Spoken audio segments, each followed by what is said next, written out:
Selamat pagi, salam sejahtera dalam kasih Tuhan. Mari kita berdoa. Kami syukuri perbuatan-Mu yang ajaib dalam hidup kami. Hari lepas hari Kau nyatakan kemuliaan dan kuasa-Mu. Engkau yang menuntun kami di dalam kasih dan setia. Maka pagi hari ini kami datang kepadamu Tuhan. Kami hendak merenungkan firman Allah sebagai bagian kehidupan ketaatan kami di dalam Engkau untuk selalu diajar dan dibentuk di dalam firman-Mu. Di dalam nama Tuhan Yesus. Amin. Mazmur 73 ayat 25 sampai ayat 28. Siapa gerangan ada padaku di sorga selain Engkau? Selain Engkau tidak ada yang kuingini di bumi. Sekalipun dagingku dan hatiku habis lenyap, gunung batuku dan bagianku tetaplah Allah selama-lamanya.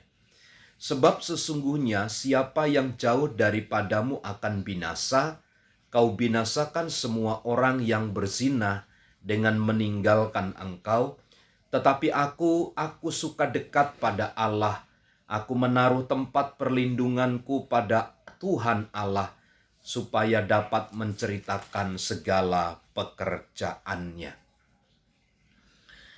Tinggal di dalam kebenaran, hidup suci dan hidup kudus, itu membuat Asaf berkata, siapa gerangan ada padaku di sorga selain engkau tidak ada yang kuingini. Pengenalannya kepada Allah tentang kehidupan yang dia alami menuntunnya kepada satu pengenalan yang baik. Selain engkau tidak ada yang kuingini. Kalau kita kembali kepada pernyataan bagian pertama, maka Mazmur Asaf sebenarnya juga ada di dalam keadaan yang sulit. Bagaimana diperhadapkan kepadanya tentang orang-orang fasik, orang-orang yang tidak mengenal Allah itu memiliki kehidupan yang lebih baik. Mereka sehat, mereka gemuk, mereka tidak pernah sakit dan seterusnya. Tetapi bagi pemazmur, dia pada akhir hidupnya dia katakan, selain engkau tidak ada yang kuingini. Satu-satunya yang dia harapkan terjadi, satu-satunya yang dia inginkan di dalam hidupnya, sebuah kerinduan yang terdalam di dalam batinnya adalah Tuhan. Dia menginginkan Tuhan selalu atas hidupnya, dan Tuhan itu menjadi cukup bagi pribadinya. Beda dengan konsep orang yang tidak mengenal Tuhan. Orang yang tidak mengenal Tuhan, keinginannya adalah bagaimana pribadinya itu dipuaskan dengan materi-materi yang berlimpah-limpah. Tetapi bagi orang yang takut akan Tuhan, keinginan tunggalnya adalah Tuhan itu sendiri. Sampai dia katakan, sekalipun dagingku dan hatiku habis lenyap, gunung batuku dan bagianku tetaplah Allah selama-lamanya.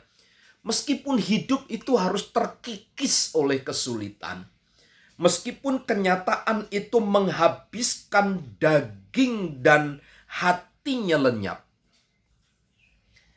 tetapi tetap Tuhan menjadi bagian hidupnya untuk selama-lamanya. Jadi keadaan yang sulit bukan alat untuk menjauhkannya dari Tuhan, tetapi sebagai sarana untuk tetap berkomitmen bahwa tetaplah Allah itu selama-lamanya. Keinginan, pengharapan, dan kerinduan orang-orang yang tulus hati, orang-orang yang tinggal di dalam kebenaran adalah pribadi Tuhan itu sendiri. Sebab letak kepuasan yang sesungguhnya apabila kita memiliki Tuhan.